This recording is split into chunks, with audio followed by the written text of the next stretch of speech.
Olá, eu sou o Gaz Andraus, estou aqui para apresentar o resumo expandido que eu e o Guilherme Silveira fizemos para as sétimas Jornadas Internacionais de Histórias em Quadrinhos. Nossa área temática inserida, o trabalho foi inserido na área de quadrinhos, artes e mídias. O título do trabalho é HQs, ou seja, Histórias em Quadrinhos Independente, Autofágico, Abstratas. Como eu disse, sou o Gaz Endral, sou pós-doutorando pelo Programa de Pós-Graduação em Arte e Cultura Visual da FAV-UFG, e o Guilherme Lima Bruno e Silveira, professor da área de artes no Instituto Federal do Paraná, em Londrina. Bom, as histórias em quadrinhos não se limitam à sua própria linguagem de narrar histórias imagético-textuais. Elas flertam também com artes poéticas, visuais e além. Houve diversos momentos, principalmente a partir da década de 70, quando vimos experiências ricas na exploração livre da estrutura dos quadrinhos. Exemplos disso são a editora Le Terrain Vague, principalmente na publicação Saga des Champs, que é essa imagem que vocês veem aí. É uma página desta história em quadrinhos, deste álbum em quadrinhos. Assim como a Metal Hurlan e todo o quadrinho autoral que se estabelece a partir do período citado. No Brasil, essas investidas se mostram relevantes, principalmente nos quadrinhos poético-filosóficos, mas também tem tido sua presença em outras produções que exploram a abstração nessa linguagem.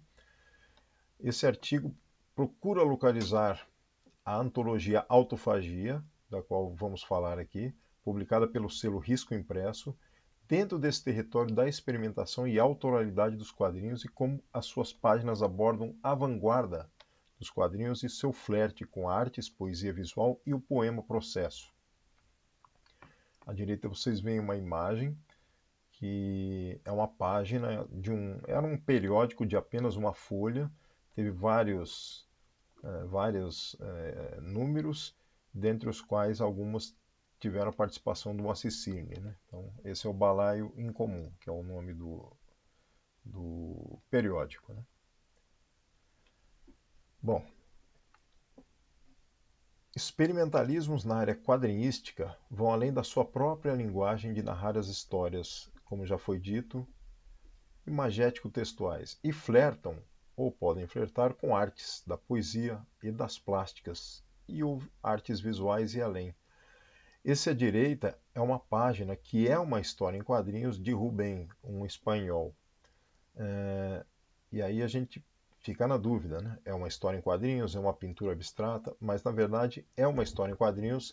Ela inclusive faz parte de um catálogo de histórias em quadrinhos espanholas, né? Que eu anos atrás obtive numa exposição que estava acontecendo em Brasília. Bom, Eric Losfeld, da Bélgica, trouxe exemplos pela editora Le Terrain Vague, que é a ousada saga de Champs, que foi desenvolvida e lançada foi lançada em 1967, né? Escrita por Jean Roland e desenhada por Nicolas Deville, com colaborações de Philippe Druillet. É uma graphic novel psicodélica, por assim se dizer, e trazia de brinde uma lupa para se visualizar alguns textos pequeninos em alguns trechos da obra. Eu estou me referindo à Saga de Champs, aquela primeira imagem que foi mostrada aqui, esta é uma página dela. Na França, na década de 70, autores inauguraram a editora Les Humanoides Associés e com a revista Metal Hurlan fundaram um novo conceito de quadrinhos de vanguarda. E esses quadrinhos repercutiram no mundo, inclusive nos Estados Unidos, que depois trouxe à luz a revista Heavy Metal, que é calcada nessa experiência europeia. E aqui vocês veem a capa do número 1 da Metal Hurlan francesa. Há também categorias nas HQs, como a dos quadrinhos poéticos e até poéticos filosóficos. Nos fanzines de quadrinhos brasileiros, principalmente entre as décadas de 80 e 90, além de servirem aos autores amadores profissionais como quase única possibilidade de publicação devido à escassez da editoração nacional, fizeram eclodir um estilo poético quadrinístico sui generis, o poético filosófico. Aqui vocês têm 2 páginas que perfazem uma HQ curta do Edgar Franco, que é uma HQ no estilo poético filosófico que foi publicada em fanzines. Chegou a ter uma revista sobre literatura que, num dos números, publicou um artigo sobre os quadrinhos poéticos, anos atrás, né? No começo da década de 2000, entre a primeira década de 2000. Bom, hoje os quadrinhos autorais finalmente acompanham o discurso contemporâneo junto de outras artes, abrindo-se para novos modos de fazer e para explorar livremente campos que antes eram apenas apontados por obras singulares da psicodelia e explosão do objeto, como em Saga de Chan, até o experimentalismo gráfico escritural do poético filosófico, incluindo as experiências mais radicais cubo-abstratizantes de Robert Crumb.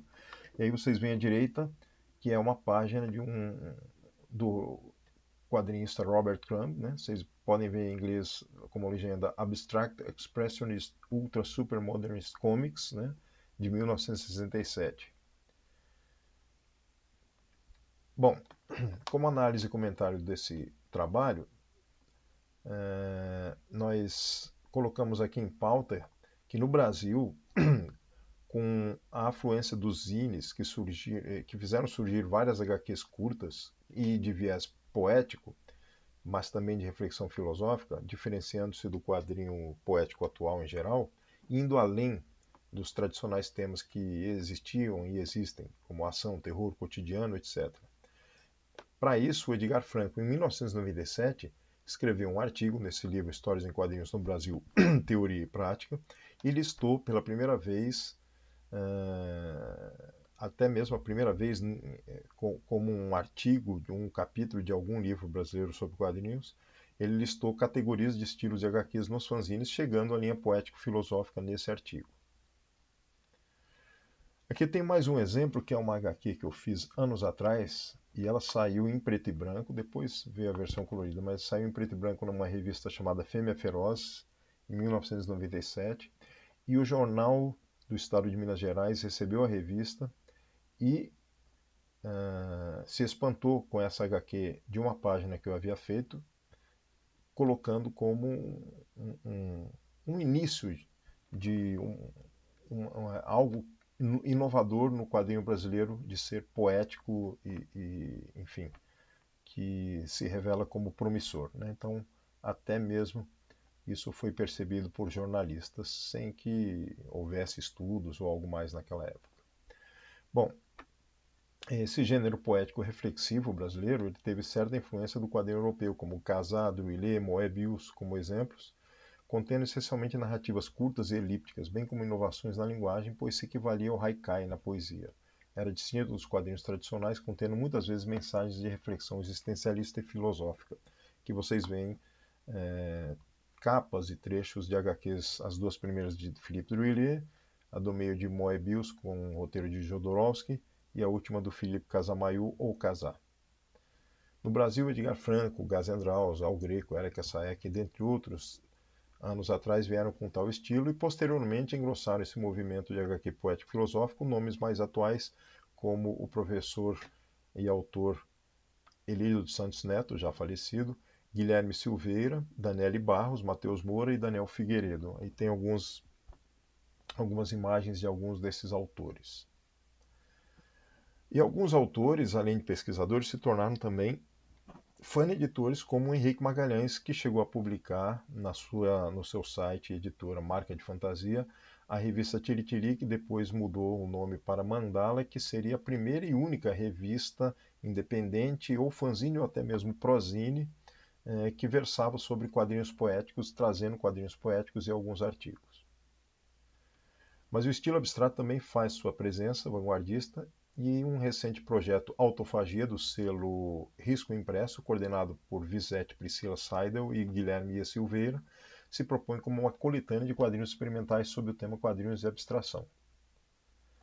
Além das artes quadrinísticas de vários autores nesse álbum, traz em suas páginas textos reflexivos que abordam a vanguarda dos quadrinhos e seu flerte literário magético com o poema Processo. A Autofagia tem como proposta trazer quadrinhos experimentais reunindo quase 50 autores, dentre quadrinistas, ensaístas, tanto do Brasil como do exterior, em que as artes vão do surrealismo à abstração formal. E aí fazem parte dessa primeira edição vários nomes que estão aí na listagem, alguns são pesquisadores, outros são autores, enfim. E aqui tem uma página dupla aberta, né, do volume, com um texto ilustrando essa parte em que há textos também dentro do livro, que é o do Lielson Zeni, esse texto. Bom, são diversos resultados apresentados pelos autores: narrativas deslocadas, figuração distorcida, abstração completa, formalismos, implicações políticas, relações com poesia visual, releituras do próprio sistema dos quadrinhos. Assim como são os quadrinhos em geral, percebemos que a abstração também cria respostas quadrinísticas diferentes, um campo ainda a ser muito mais explorado. E aí vocês têm 3 obras que estão dentro do Autofagia, algumas até são obras conhecidas, antigas, e outras atuais. Né? Então, algumas páginas da coletânea. Recebemos, aí tem a fala do Guilherme Silveira, o coordenador e autor principal com a Visete do Autofagia, né? Da editora Risco Impresso, que é deles. Então ele diz: recebemos um grande número de trabalhos de diversos países em formatos variados, muito variados. Havia quadrinhos figurativos, não figurativos, narrativos, não narrativos. Elementos comuns aos quadrinhos se mantinham estruturados em alguns trabalhos, enquanto outros rompiam completamente com a espaço-utopia da página em HQs de completo ruído visual. Mais 3 exemplos aqui. Né?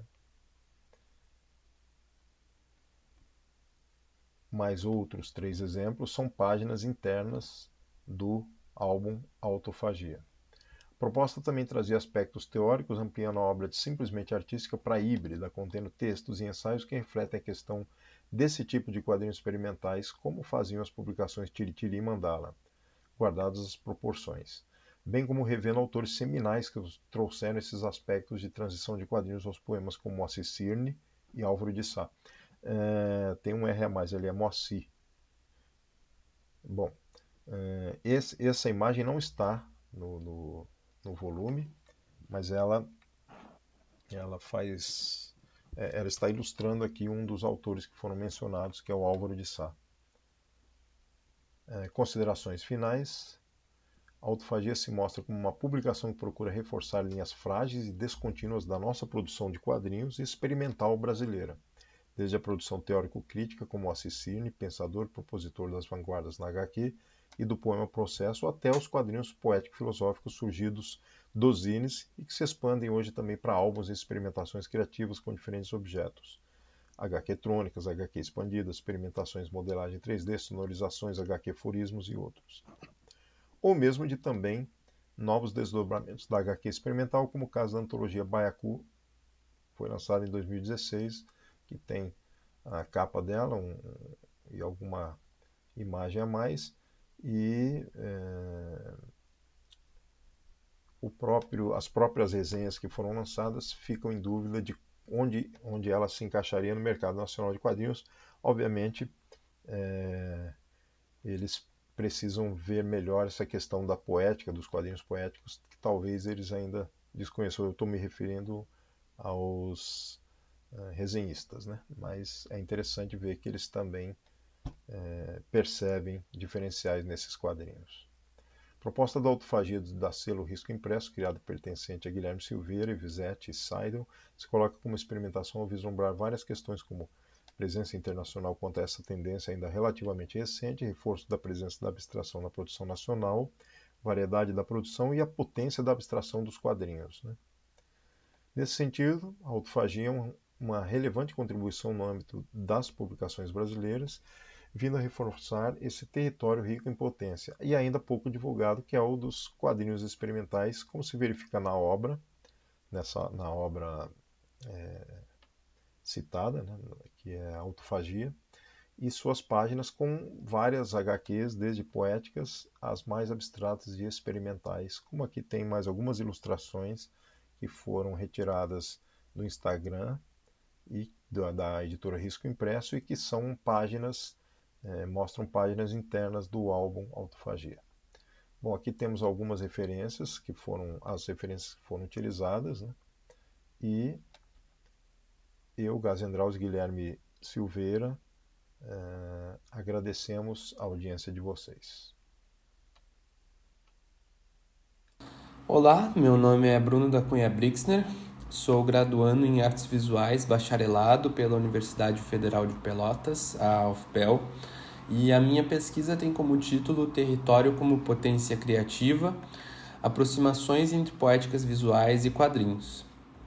Essa pesquisa busca discutir e problematizar como o elemento do território vai ser um disparador de narrativas de forma poética, analisando então quadrinhos e percebendo essas características de como o espaço vai se comportar de forma integrada à narrativa, de forma ideológica e como ele também pode aparecer representado graficamente.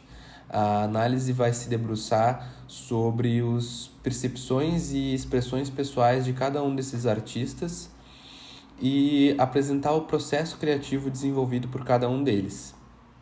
Os objetos a serem analisados, então, serão 6 histórias em quadrinhos, sendo 4 delas nacionais e 2 internacionais. As histórias em quadrinhos são Nova York, A Vida na Grande Cidade, de Will Eisner, Cidade Pequenina, do Camilo e do Aldo Solano, Beco do Rosário, de Ana Luísa Coller, Isolamento, da Elodângelo, Aqui, do Richard Maguire, e A Revolução dos Bichos, adaptado e ilustrado pelo Odir. Para a fundamentação teórica dessa pesquisa, foram utilizados os conceitos de poética, por Paul Valéry, e o de território, que nesse trabalho também pode ser pensado como espaço, referenciado pelo artigo O Espaço nos Quadrinhos, entre as formas diegética e gráfica, pelo Ricardo Jorge de Lucena Lucas. Dessa forma, então, a forma diegética seria de forma integrada à narrativa, quanto a forma gráfica seria integrado ao layout das páginas. Pode-se dizer também que a poética valeriana pode ser entendida como um fazer que permeia o ato de criação, onde o poeta, que nesse caso é o autor de quadrinhos, vai utilizar suas referências e influências de forma consciente, percebendo elas durante o fazer artístico e exercitando o pensamento enquanto fabrica o poema, que nesse caso seria a obra em quadrinhos. A análise das obras vai se deter então sobre a percepção e a construção do elemento do território referenciado nos próprios autores e através de entrevistas e depoimentos a respeito dos seus processos criativos. A primeira obra a analisar, então, é Nova York, A Vida na Grande Cidade, do Will Eisner, que aponta as mudanças da concepção do espaço e do tempo na metrópole de Nova York, durante a segunda metade do século XX. A obra é composta por 4 graphic novels, lançadas entre 1981 e 1992. E nesse caso é perceptível que para o Will Eisner não bastava utilizar a cidade apenas como um plano de fundo para as histórias, de forma gráfica, né, representando um cenário, como ele faz, por exemplo, em The Spirit, onde ele vai se basear em Nova York para construir a cidade de Central City. Mas para isso, então, o autor desenvolveu todas essas histórias vistas no encadernado. Ele se dedica plenamente à experiência de ser um nova-iorquino, abordando dramas pessoais, histórias trágicas ou até mesmo histórias cômicas e de superação, que envolvem as vivências e as mudanças nesse espaço que a cidade propicia. Essa HQ ela também é formada de diversos formatos, então histórias mais compridas que se desdobram através de mais de 10 páginas, histórias que compõem apenas umas 3 ou 4 páginas e histórias mais curtas de uma página. Em seguida eu trago então Cidade Pequenina, dos irmãos Camilo e Aldo Solano, e os irmãos vão conduzir a narrativa conforme percebido e vivenciado na cidade de São Manuel, uma cidade do interior de Minas Gerais. Nessa obra, os dois autores exaltam as peculiaridades da vivência interiorana, onde eles vão retratar histórias bem-humoradas ocorridas nessa pequena cidade. Eles relatam essas histórias que vêm em grande parte por seus pais, pela vivência familiar, além da história final, que é protagonizada pelos próprios irmãos. A obra foi fortemente inspirada nas crônicas do Eisner, como os mesmos já relataram, e ela apresenta um resgate do passado e da simplicidade que se encontra na forma de se viver dessas pessoas. Essa percepção do interior é destacada no prefácio escrito pelo Robert Crumb, que aponta o ato de desenhar para ele e fazer quadrinhos é a melhor forma que ele sabe de preservar aquilo que já foi bom e positivo no passado, de uma forma que, sem ter visitado a cidade de São Manuel, ele se sentiu afetado pela vida cotidiana nessa pequena cidade.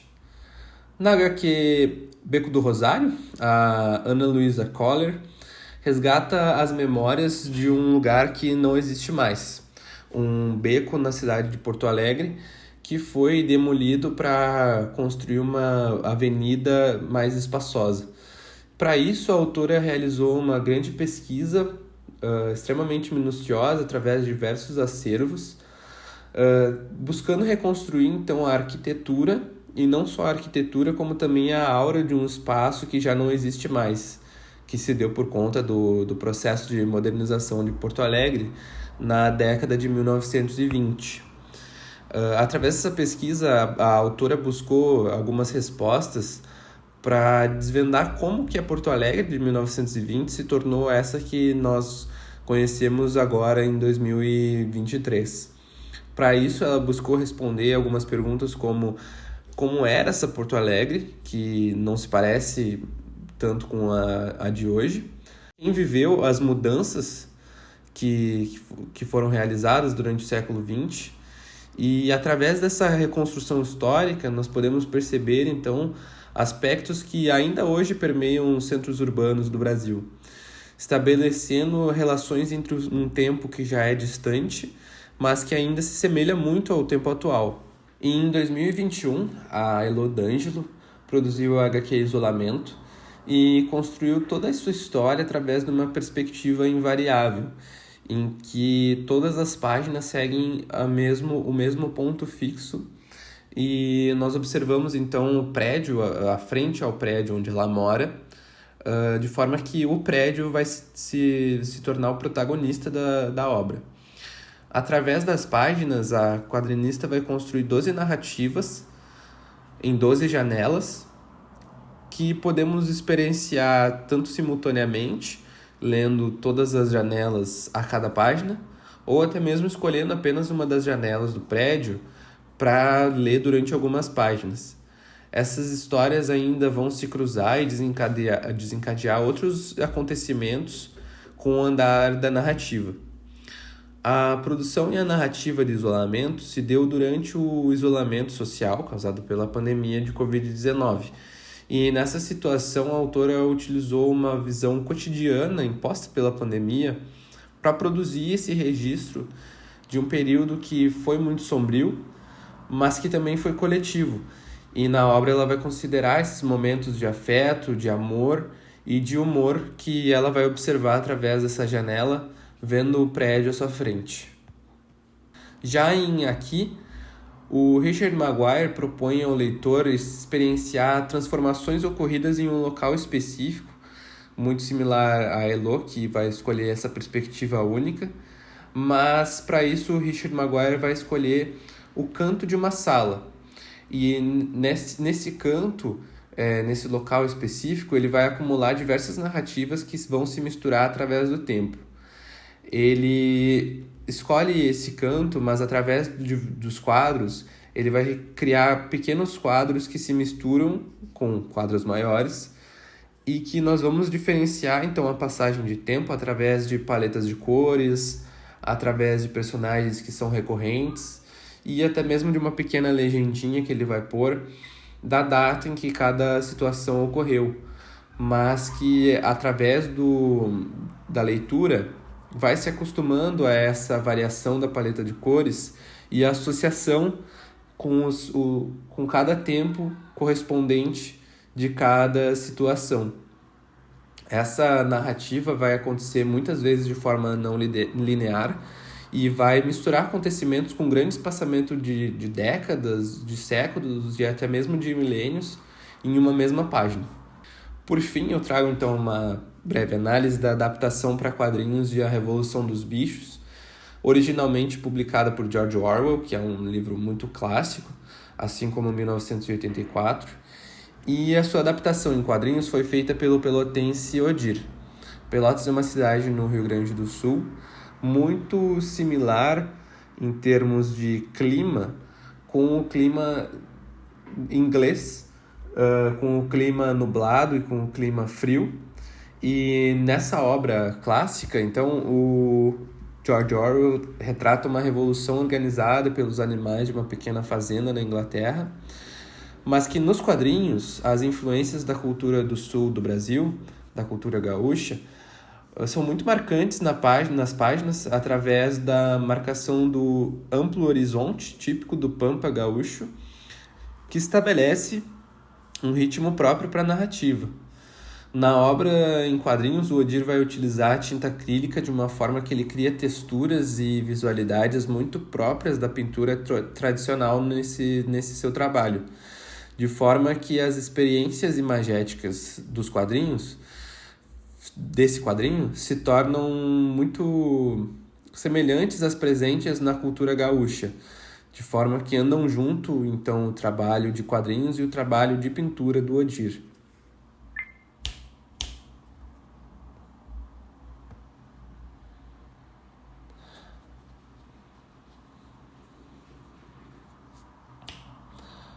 A pesquisa destaca, então, como o elemento do território avança para além de uma mera representação do espaço nas histórias em quadrinhos, além da ambientação de uma história, e também vai servir como suporte para a narrativa, podendo ser percebido e expressado como a poética de cada um desses autores, evidenciando o pensamento artístico deles.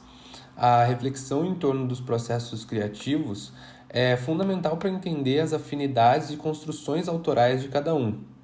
E essa pesquisa aproximou, então, o processo do quadrinista pesquisador e do artista visual, possibilitando uma maior compreensão entre conceitos interdisciplinares que fortalecem a produção dos quadrinhos autorais no Brasil.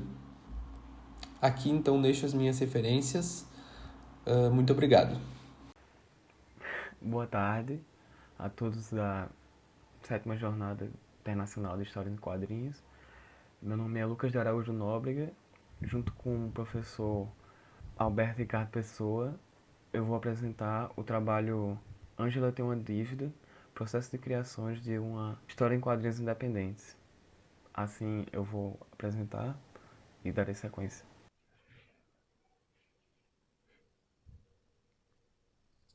Este artigo parte do resultado obtido do meu trabalho de conclusão de curso, em apresentar e relatar meu processo de criação de uma história em quadrinhos, chamada Ângela tem uma dívida, utilizando a metodologia da crítica genética da autora Cecília Salles para demonstrar e compreender as realizações de uma obra, desenvolvendo os passos e os processos técnicos, conceituais, para entender a complexidade de uma criação de uma história em quadrinhos independentes. Relatar esse processo é contribuir para o entendimento de o que é uma história em quadrinhos independentes, formalizando o conceito de criação como uma sequência de processos e erros, arcados por um indivíduo e não um único ato criador como resultado de uma obra finalizada. Focar a criação intrínseca a interseções de tarefas e não em um produto final. Para a realização dessa obra, utilizei da referência base Definições de histórias em quadrinhos, como a definição de arte sequencial do Will Eisner, que define quadrinhos como uma série de imagens em sequência gerando uma narrativa, uma história. E da pesquisadora Hannah Mildrag, que trabalha o conceito de simultaneidade da sequencialidade, que é a definição de que quadrinhos, diferente de outras mídias, têm essas duas dimensões de leituras, a leitura sequencial e a leitura simultânea, como página e quadros, no caso, né? Outro referencial é o referencial visual de quadrinhos undergrounds e obras independentes. Para esse trabalho, eu utilizei muita referência da obra do Manual do Minotauro e Piratas de Tietê, da Laerte, e Cidade de Vidro, visualmente do David Mazzucchelli, escrita pelo Paul Auster e Paul Krasinski. Assim, para relatar a metodologia desse artigo e dessa criação, eu utilizei a crítica genética da Cecília Salles, baseando no processo de criação, utilizando esses documentos que o autor, no caso eu, tive a fazer essa obra. Para isso ter uma razão do processo criativo e assim entender o caminho da ideia e o caminho da obra. Falando dos objetos, o objeto quadrinho, eu dividi essa análise do objeto em 3 partes: o conceito da criação do quadrinho, os personagens e a criação narrativa. Primeiro eu vou mostrar um pouco do quadrinho. Esta aqui é a capa do Angela Tem uma Dívida, que temos algumas páginas. Essa imagem maior é a primeira página. No caso, é um quadrinho de 16 páginas, em preto e branco, com a capa colorida, no caso. Este quadrinho conta a história de Angela, uma senhora que tem problemas com sua filha e problemas financeiros, e acaba tornando tanto suas relações como dívida, e suas dívidas como relações. E o quadrinho tenta mostrar como a protagonista, Angela, vai lidar com essas confusões e como ela vai tratar tudo isso. O conceito veio de uma música veio de uma música do rapper paulista Rodrigo Orgi, que ele fala: somos feitos notas enroladas para cocaine, mas já fomos feitas notas de Coltrane. Na palavra notas, eu tive a ideia de realizar essa conexão entre dinheiro e pessoas, e notas como dinheiro e notas como música. E nesse caso, qual é a relação de pessoas e dinheiro? E a partir disso, eu tive essa ideia de criar 5 histórias sobre dinheiro, que seria 5 contos. E através desse projeto, eu fiz o primeiro conto, que é Angela Tem uma Dívida, que é sobre dívida. E essa relação entre pessoas e dívida, no caso, né? Dando sequência. Aqui temos os personagens. O processo de criação dos personagens foram criar um conflito, o arco desse personagem, a forma como ele é representado, ele ou ela é representada, e o que esse personagem representa para o protagonista. Primeiro eu criei a protagonista, Angela, e em sequência eu criei os outros 3, que é Zusa, a amiga da protagonista, a filha, que é a filha da protagonista, e o vendedor, que ele tem uma relação com a protagonista, assim. A partir disso, eu criei essa sequência de a protagonista vai fazer algo e os outros personagens vão desenvolver a partir desse algo. Eu tomei como dimensão escrever o roteiro e desenhar os layouts. Assim eu teria como ver e escrever, ter noção do que seria escrito, ter noção do que seria posto em página. Assim foi tomando forma. Tive como acesso esses vários esboços e thumbnails para ter uma dimensão da narrativa. Assim eu concluí que a história deveria ter 16 páginas, de como essa protagonista ia ser visual, como ela seria apresentada, e a partir de como isso seria mostrado no quadrinho, como tais processos deveriam ser mostrados. A parte da narrativa é muito importante porque como o quadrinho vai ser apresentado, é a parte mais importante, no caso. Para a criação, eu tive como base, criei toda a base da história conceitual, e agora eu vou mostrar como foi a execução, tornar o primeiro passo dessa execução. Para isso, eu criei esse formato, eu fiz o quadrinho em formato digital e o primeiro passo foi criar um pincel, um brush do Photoshop e ter essa relação, como seria representado essa mídia, essa matéria no digital. E assim eu criei esse pincel para demonstrar como seria essa história. Segundo, eu tive a definição de como seria a diagramação do quadrinho, os quadros e requadros, e assim os contrastes de como seria apresentado, como ficaria fluido nas páginas. Terceiro, teria a tipografia e o balonamento, que é como os personagens vão atuar, no caso, e como se apresentar visualmente, e assim eu decidi tornar a tipografia e o balonamento uma coisa mais orgânica e variando de cada personagem. Assim, cada personagem teria sua própria voz. A execução é o resultado de todas as escolhas do projeto. Assim, é a parte mais difícil e a parte mais prazerosa, mas também a parte mais complicada, que necessita da maior atenção. Não gerar tantas decepções, gerar tantas dificuldades, pois é aqui que é desenhar propriamente o quadrinho e é onde a atividade necessita de maior lapidamento, maior complexidade de realizar tudo aquilo que você planejou. Aqui no caso eu tenho um exemplo da página número 10, que eu tive que refazer 4 vezes para chegar no resultado desejado. Assim como realizei nas outras 16 páginas para definir como o resultado que eu queria. Aqui eu mostro algum processo de como eu saí do thumbnail, de um rascunho do que deveria ser. Assim foi afinando de como o que deveria ter em qual lugar, como os personagens deveriam se apresentar e como ficaria a leitura. Assim até o resultado final mostrar de como que deveria ser essa página e de como ela iniciou visualmente, né? E isso é uma coisa que acontece todo o quadrinho inteiro, que gera muito tempo do criador e às vezes gera muita frustração também. Para concluir, devo contar que para produzir esse quadrinho gerou várias dúvidas logo na criação sobre escolhas estéticas, sobre minha capacidade técnica, além de comparar com outras obras, com outros artistas. Mas é importante entender as idealizações e ver as realizações, no caso.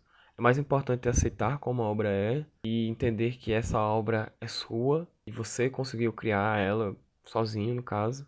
Entender esses significados para você do que pensar e se comparar com outros artistas, com outras obras, com outros contextos, porque a realização do um quadrinho independente é muito pessoal, muito íntima. Cada obra reflete essa relação com o autor. Eu entendo que, para mim, essa obra exigiu muita responsabilidade e pediu que eu tivesse mais experiência e aceitar os processos, pois existem falhas, existem dificuldades. Parte do processo criativo de realizar esse trabalho é sofrer com essas falhas, é entender essas falhas, é seguir com essas falhas para chegar a um resultado final e entender que não é só o resultado final que importa, e sim todo o processo. Eu tive muita dívida nesse processo e eu acho interessante que me gerou muito mais calma ao final. Assim eu deixo as referências, como dito, como eu disse, quadrinhos e artes sequenciais do Will Eisner,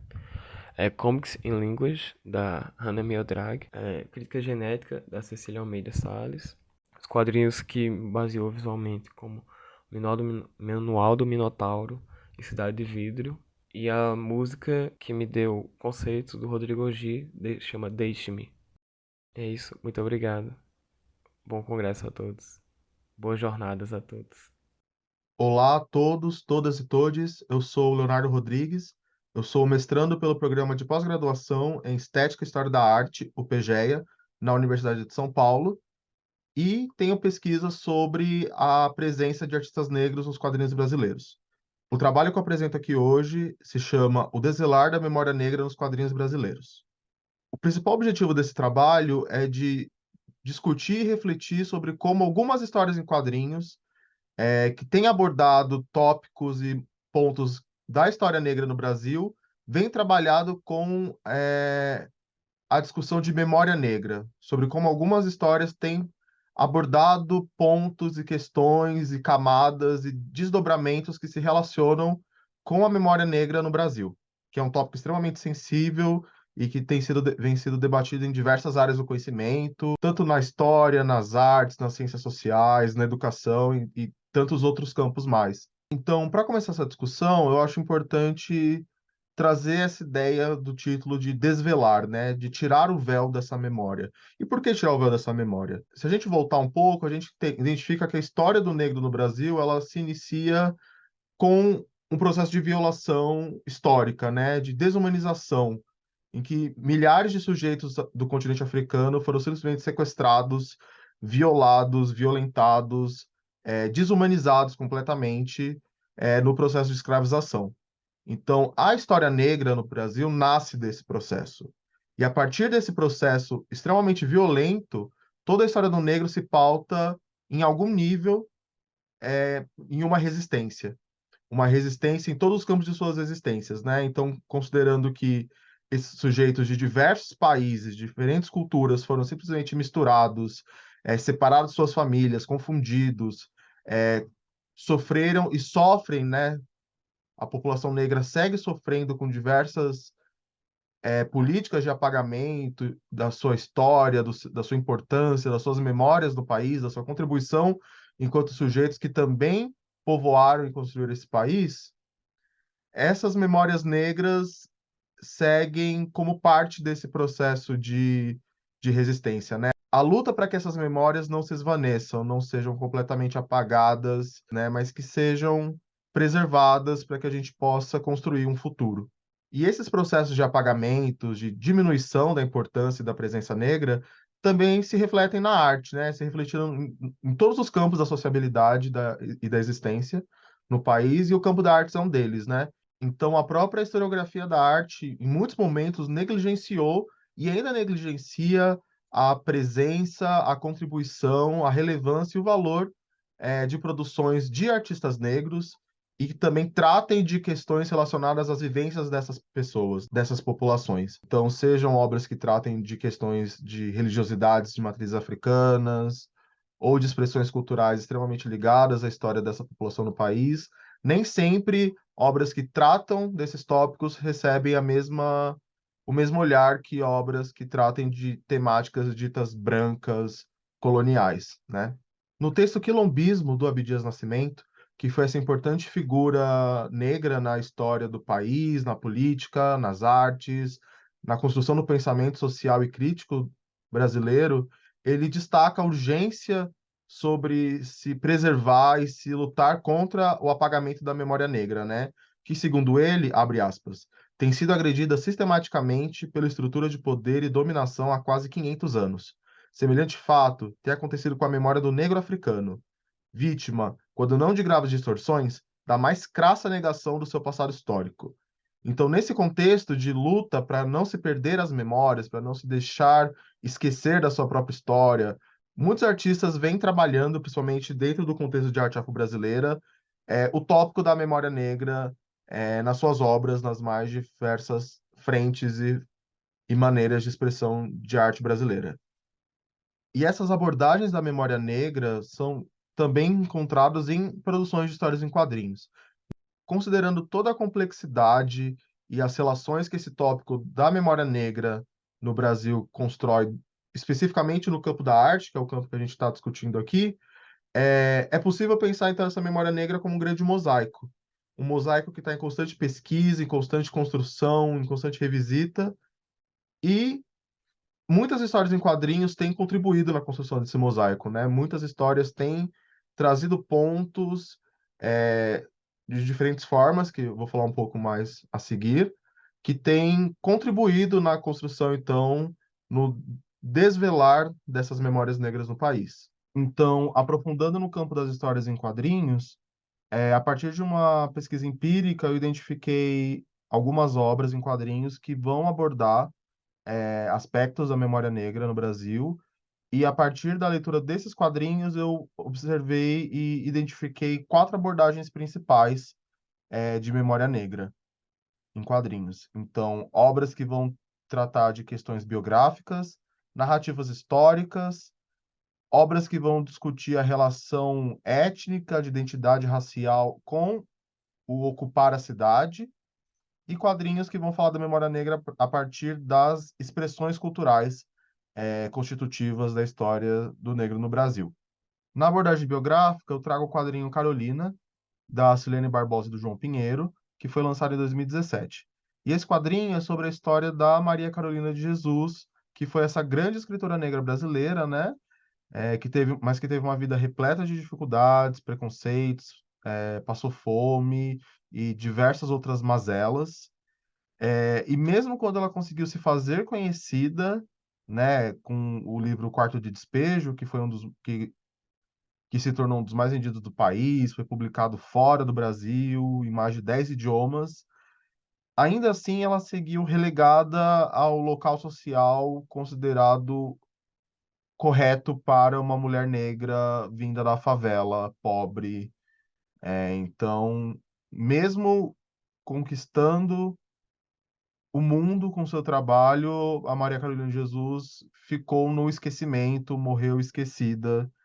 E então essa história da Maria Carolina de Jesus, né, esse quadrinho é muito importante porque ajuda a preservar essa memória, ajuda a contar a história dela, a história dela, a história da obra dela, que precisam ser preservadas e perpetuadas, né? O quadrinho Indivisível da Marília Mars, ele vai trazer questões da memória a partir de embates entre a identidade étnico-racial e o ocupar da cidade, né? A presença dessas populações na cidade.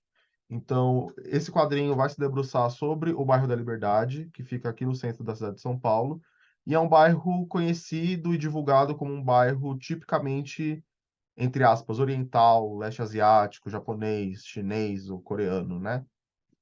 Só que esse bairro tem uma grande importância para a história negra no Brasil, e esse quadrinho vai fazer essa investigação, vai discutir esses embates, né? Então, esse bairro que abrigou o Cemitério dos Aflitos, que foi uma das primeiras necrópolis públicas que recebiam majoritariamente corpos de pessoas negras escravizadas. Esse cemitério foi literalmente soterrado, onde hoje é uma das principais ruas do bairro que a gente conhece hoje, do bairro da Liberdade que a gente conhece hoje, né? E um dos poucos marcos arquitetônicos dessa história é a Capela dos Aflitos, que segue resistindo para não deixar com que essas memórias se percam completamente, né? Então, esse quadrinho vai fazer essa investigação, vai discutir esses embates, essa tentativa de tirar populações negras do centro, né? Então, é um quadrinho que se relaciona muito, não só com o bairro da Liberdade, mas com outras questões do centro da cidade de São Paulo, né? E nessa linha, tem o quadrinho Beco do Rosário, da Ana Luísa Coller, que vai discutir a presença das populações negras na cidade de Porto Alegre, no Rio Grande do Sul, durante o século XX. Então, o quadrinho vai mostrar como que durante o século XX diversas políticas higienistas foram instituídas de modo que pessoas negras, famílias negras foram afastadas, retiradas do centro dessa capital, se vendo obrigadas então a habitar regiões periféricas da cidade, né? Então, numa tentativa de embranquecimento mesmo desse centro e que reforça uma ideia de que no sul do país, né, no Rio Grande do Sul, em Porto Alegre, não existem pessoas negras, né? Então, o Indivisível da Marília Mars e o Beco do Rosário da Ana Luísa Coller, os dois vão tratar dessas questões, dessas histórias negras em relação com o habitar a cidade. Alguns quadrinhos tratam da memória negra a partir de um resgate histórico, né? Então, são quadrinhos que revisitam momentos específicos da história do país, ou que vão pegar a história de figuras negras importantes que ajudam a contar a história do Brasil. Então, um desses quadrinhos é o Angola Janga, do Marcelo de Salete, que foi um quadrinho que nasceu de uma pesquisa extensa do autor sobre o Quilombo de Palmares, né, que foi o maior quilombo brasileiro, localizado em Pernambuco, e que resistiu durante muitos anos a diversas invasões e tentativas de dominação holandesas, né? Então esse quadrinho vai trazer questões do cotidiano desse quilombo, vai destacar figuras importantes que construíram essa história, como o próprio Zumbi dos Palmares, como o próprio Ganga Zumba, entre outros. E nessa mesma linha de resgate histórico, a gente tem o quadrinho Revolta da Chibata, do Maurício Pestana, que é um trabalho no qual o autor vai adaptar para a linguagem das HQs o que foi essa rebelião de marinheiros negros liderada pelo João Cândido em 1910, no Rio de Janeiro, e que constitui assim, um importante momento da história negra no Brasil. O quadrinho Coro de Gato, do Carlos Patati e do João Sanches, ele vai trazer aspectos da memória negra a partir da história do samba, né? A partir então, de um aspecto cultural. Esse quadrinho vai contar, então, a história do samba no Rio de Janeiro, ao longo do século XX, e retrata como o ritmo e os músicos, majoritariamente negros, foram marginalizados e perseguidos de forma institucional, né? E vale destacar que essa marginalização e criminalização do samba não foi algo restrito ao ritmo em si, né? A gente observa aí ao longo da história do Brasil como diversas manifestações negras foram criminalizadas, marginalizadas, taxadas de violentas e degradantes e a serem combatidas. Então, a própria capoeira, o próprio carnaval, as religiões de matrizes africanas, a própria instauração de leis relacionadas à vadiagem, que tinha realmente o intuito de prender pessoas negras. Então, esse quadrinho dialoga não só com a história do samba, mas com a própria história das manifestações culturais negras no Brasil mesmo. Bom, como considerações finais, após alguns desses tópicos em torno da memória negra no Brasil e da análise desses quadrinhos, a gente pode pensar que essa memória negra em diferentes esferas, né, como memórias individuais, memórias familiares ou memórias coletivas, elas permitem a construção de um mosaico mais rico, né? A gente tem um debate mais complexo, entendendo que a memória negra não é única, não existe uma única memória, e sim milhares, incontáveis memórias negras no Brasil, e que entendendo que toda essa riqueza, toda essa complexidade foi constantemente, ainda coberta, velada, colocada de escanteio, apagada, esses trabalhos em quadrinhos, eles têm contribuído, então, para que a gente possa ter um desenho mais rico dessas memórias, né? Para que se desenhe um mosaico complexo, com histórias diversas, com memórias diversas, memórias das mais banais às mais complexas, né? Em diferentes esferas, e que não sejam somente ligadas à dor, né? Que a gente possa, então, a cada dia construir memórias negras, uma história negra que não se paute somente na dor, mas que também fale de alegria, de leveza, de humanização dessas pessoas, né? Então a gente também entende que esses trabalhos em quadrinhos aqui apresentados, eles dialogam com questões e iniciativas para além do campo dos quadrinhos, né? Para além do campo das artes ou da comunicação. Aqui eu trago as referências que eu utilizei na construção desse trabalho, né? Os autores e autoras aos quais me referencio. E deixo aqui então o meu muito obrigado.